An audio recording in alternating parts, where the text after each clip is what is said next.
Akka mul'atan kabajamuuf jaalatamoo daawwattoota hordoftoota qeerroo ganamaa raadiyoo fi TV keessaa biyya idil addunyaatti argamtan qeerroo ganamaa raadiyoo fi TV nu daawwachaa nu dhaggeeffachaa jirtan gamaaf gamana teessanii hordofaa jirtan qeerroo ganamaa raadiyoo fi TV irraa oduu isiniif qabannee dhiyaanneetu jirra oduu arraan tanaatiin kan isin faana turu an obsaa ridu'anii isinis hamma xumura oduu keenyattis nu faana turtii gaariin isin affeerranna amma oduu teenyattiin isin dabarsa nu faana turtii gaarii. Oromiyaa keessatti wallaggaa lixaa aanaa boojii dirmaajjiitti waraanni ajaja mootummaa abbaa irree fudhatee uummata irratti bobbee qeerroo maqaan isaa Fayyisaa Baatii Abdiisaa jedhamu mana hidhaatti baasanii rasaasan ajjeesuun jiraachuun isaanii dhagahameeti jira. Qeerroo Fayyisaan ergaa hidhamanii torbaan lamaan yeroo ta'an sanbata darbe naannoo sa'aatii 6tti waraanni murnaa bilisignaa yookaan badhaadhinaa mana hidhaatirraa baasee ajjeesuu jiraattonni aanaa boojii dirmaajjii dubbachaati jiran. Akka namni tokko himetti sababa isaa itti ajjeesanis ati shaneedha yookaan waraana bilisummaa Oromooti wajjin hidhata qabda kan jiru jechuudhaanis dubbatamaa jira. Dargaggoon amma ajjeefame kun abbaa fi haati isaas ilma keessan fidaa jechuudhaan hidhamanii yeroo amma mana hidhaatti akka argamanis namni achi jirus dubbachaa jira. Sirna awwaalcha Fayyisaa guyyaa kaleessaa kan raawwatame yeroo ta'u wanni nama gaddisiisu guddaan haadhaa fi abbaan isaa sababa isaatiin hidhamanii mana hidhaa waan jiraniif sirni awwaalcha ilma isaanii irratti argamus hin dandeenye jechuunis dubbatamaa jira. Gara jabummaan sirna bilisignaa yookaan paartii badhaadhinaa kana sirnoota dabran irraa addaa kan jiru ammoo namoonni kun ilmaan ajjeesuu haadhaa fi abbaan akka awwaallatanillee hin argamne gochuun caalaan hammeenyi inni jiru tokkollee hin jiru jechuunis dubbatamaa jira. Gama biraattiin hawaasni magaalaa Asallaa warshaa oomisha nyaataa Cilaaloo dahoo waraanaa uummata nagaa ajjeesuuf achi qubate ta'uudhaaf jira jechuudhaanis komachaati jiran. Warshaan kun daahoo biskuutaa fi wantoota nyaataaf oolan kanneen biroo oomishuun kan beekamu yeroo ta'u yeroo ammaan tana nyaata oomishee raayyaa ittisa biyyaatiif akka dhiyeessaa jiru namni dhimmi kana itti dhiyeenyaan quba qabus eeraati jira.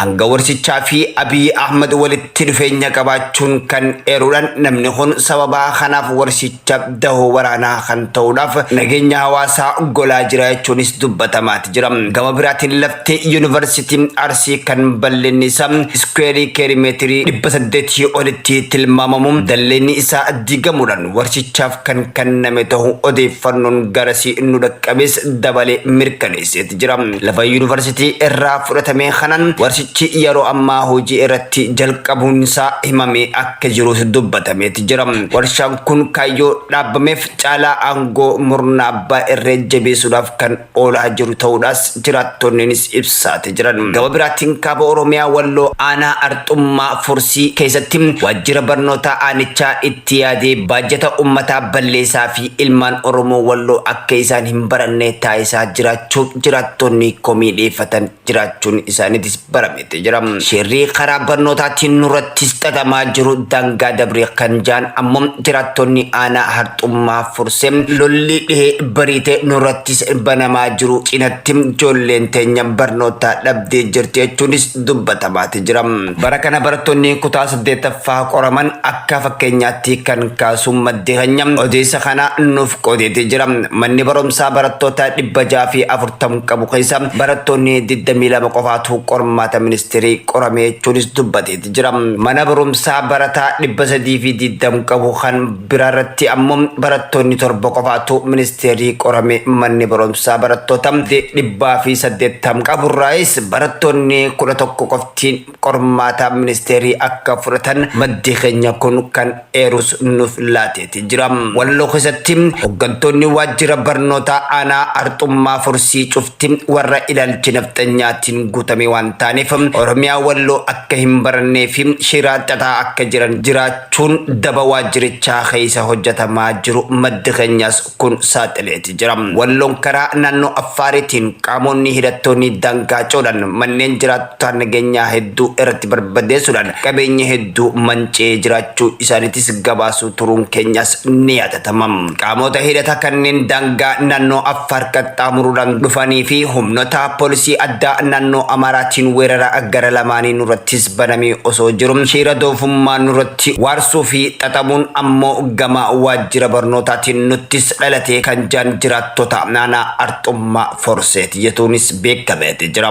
Gama biraatiin godina Arsii aanaa Gololchaatti hidhaa fi dararaan mana murna biyyattii bulchaa jiruun hawaasa irratti gaggeeffamaa jiru hammaachaa itti fufee jiraachuu jiraattonnis dubbachaati jiran. Jiraattonni aanaa Gololchaa kan ta'e dargaggoo maqaan isaa Tamam Ahmad Jaamum badii tokkoon maletti waanuma inni asiin dura Jawaar Mohammadii waliin suuraa keef qofaaf miidiyaa yookaan waajjira OMN wajjin hidhata qabdi jechuudhaan mana hidhaa darbatamanii hiraarsaa jiraachuun hiriyoonni isaanii dubbachaati jiran. Asiin duras ajjechaa artistii Hacaaluu Hundeessaa hordofuudhaan aanichatti gareewwan qeeroowwan hedduun adamfamanii mana hidhaatti guramuun ibsuun keenyas ni yaadatama. Saniin asitti keessattuu muraasni hiikamanis ammas dargaggoonni 70 ol ta'an baatii hedduudhaaf mana hidhaatti dararamaa akka jiran maddi keenyas kun ibseeti jira.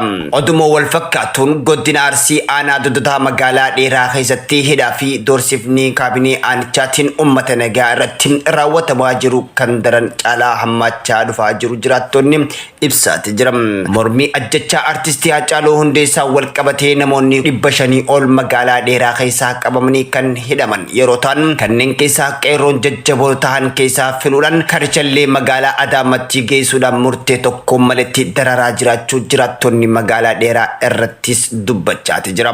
Dargaggoonni baay'een darara waraana mootummaa abbaa irreetiin irra gahaa ture jalaa lubbuu ofii baraaruudhaaf gara bosonaa fi gara naannawa ollaatti kan baqatan ta'us ibsuudhaan qeerroowwan baatii ja'a oliif naannoorraa fagaatanii amma gara maatii ofii deebi'an yoo argaman ammoo kallattumaan kan hidhaman ta'us jiraataan achi jiru kun yaadasaa dabalee nuuf himeeti jira.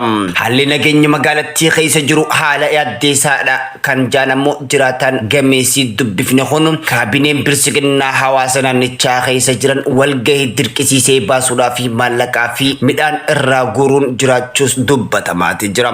Gama biraatiin ammoo Oromiyaa dabalatee lammiileen Itoophiyaa saboota biroo kanneen kumaatamaa hedduutti lakkaawwan biyya Saudi Arabiyaa magaalota garaagaraa keessatti hidhamanii dararaa jiraachuun isaanii dhaga'ameeti ture. Akkuma odeeffannoo hidhamtoota irraa nu dhaqqabeen ibsutti manneen hidhaa magaalaa Jiddaa jiru qofa keessatti namoonni 18,000 ol ta'an hidhamanii akka jiraniitu dubbatamaati jira.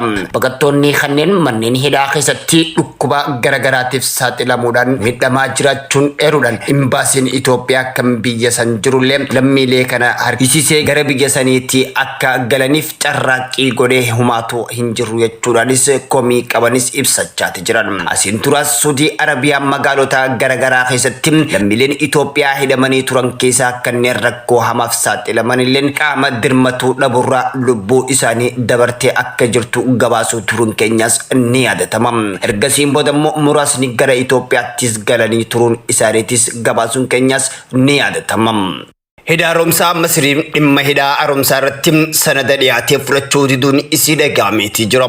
Marii dhimma hidhaa haaromsaa irratti addaan citee ture dilbata kaleessaa ittis deebi'ame mari'atameeti ture. Marii kanarratti wixinee waliigaltee sanada ogeeyyii dura ta'an gamtaa Afrikaa bakka buufamaniin dhiyaateen Masriin diduu isii ministeerri bishaanii fi jallisii fi enerjii Itoophiyaa himaati jira. Itoophiyaa, Masrii fi Sudaan jaarsummaa gamtaa Afrikaatiin mariin dhimma hidhaa haaromsaa irratti gaggeessaa turuun naannoo ji'a tokkoof addaan citeeti ture. Marii kun dilbata kaleessaa yookaan amajjii 3/2020 akka wayitee galu ogeeyyiin gamtaa Afrikaa bakka buusee wixinee sanada waliigaltee biyyoota sadeeniitiif dhiyeessanii turaniiti jiran. Wixinee sanadaa kana Itoophiyaa fi Sudaan haala gaariidhaan fudhatan kan jaan ammoo ibsi ministeera bishaan jallisii fi enerjii Itoophiyaati.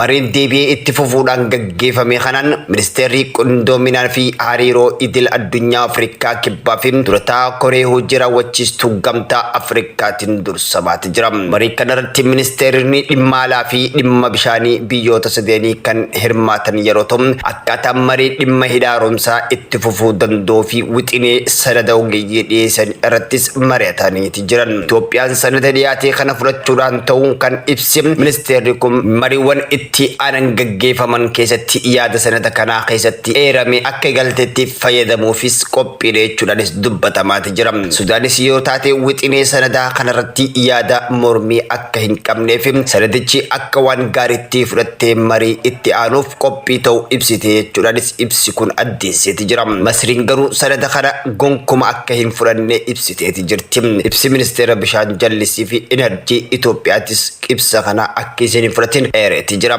Akkaataa guutinsa bishaanii fi qabinsa isaa irratti akka irratti mari'atamuuf yaadni wixinee sanada kanarraa ta'ee jiru walii galteerraa kan gaame kan jiru ammoo ibsi kun yaa'ii laga Abbaayii fi galtee taa'in irratti misoomaawwan gara fuulduraatti hojjetamuudhaaf deeman irratti yaada dhiyaatu qofaatu addummaa yaada uumaa jechuudhaanis dubbatamaa jira. Pirojektiin humna ibsaa hidhaaromsaa guddicha Itoophiyaa bishaan kan hin qisaasine ta'uusaa kan eeree ibsi kun Itoophiyaanis kana walii galteedhaan kan ilaalcha keessa galchee fi hunda walqixaa fayyaduu akka qabdu jiraattus eerteetti jirti.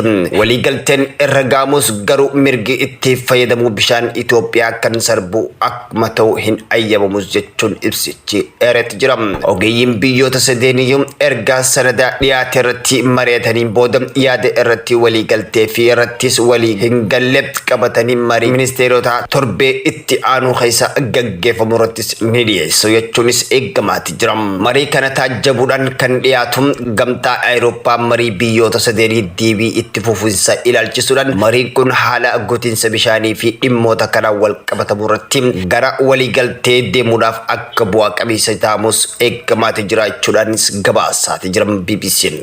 Oduu maddeen alaatiin Afrikaan kibbaa talaalii COVID-19 baatii dhufuu argachuudhaaf mari'achaa akka jirtutu dhaga'amee jira. Afrikaa kibbaa talaalii COVID-19 yookaan koronaa vaayirasii baatii dhufuu keessa ji'a kana kan argadhu jettee abdattee jirti. Haa ta'u malee kun mariin dhaabbota qorichaa oomishanii waliidhaan taasifamu milkaa'u irratti hundaa'ee ministeerri fayyaatis biyyatti eeraati jira. Mootummaan uummataa harka 67ffaa talaalii kennuudhaaf kaayyeeffatee kan jiru haala kanaan dhuma waggaa irratti namoonni miliyoona 40.3 ta'an ammoo ni talaalamu jechuudhaanis eegamaati jira. Ministeerri fayyaa Ziwulaan Imikaaz mootummaan uummata harka 10 ta'u madiinummaa akka horatan talaaluudhaaf zoonii qorichaa gahu ergatee jechuudhaanis dubbatamaati jira. Koora gaafa dilbataa taa'ameen talaalliin kun jalqabuma akka dhimma hatattamaan raawwatamuu qabutti kan ilaalamaa jiru ta'uunis dubbatamaati jira. Mootummaan dhaabbota talaallii oomishanii fi dhiyeessan irratti fedhii qaban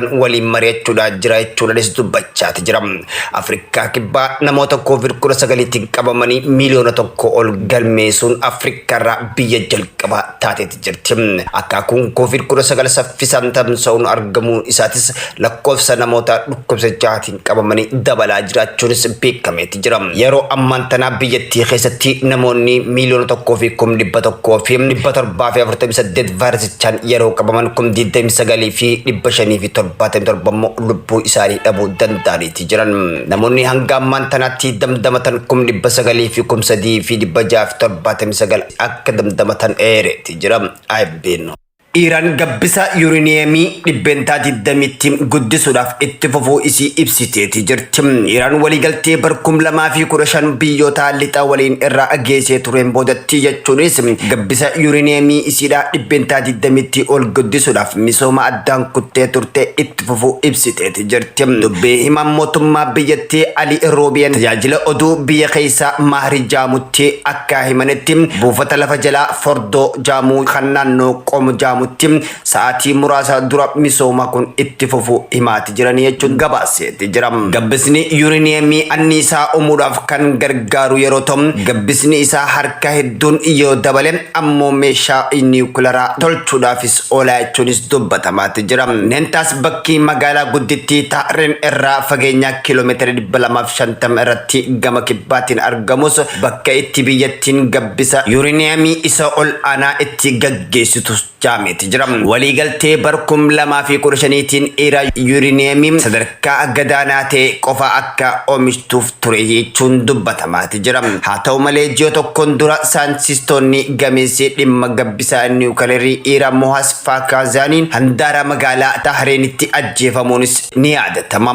Iiraan Israa'eliin haleellaa kana shakkuudhaan sagantaa gabbisaa niwukilaraa akka addaan hin citne dhaadachaati turte. Ejensiin anniisaa atoomaa idil idil addunyaa irraa hanga ammaan tanatti ibsa Iraan ilaalchise yaadni kanname hin jiru jechuunis dubbatamaati jira.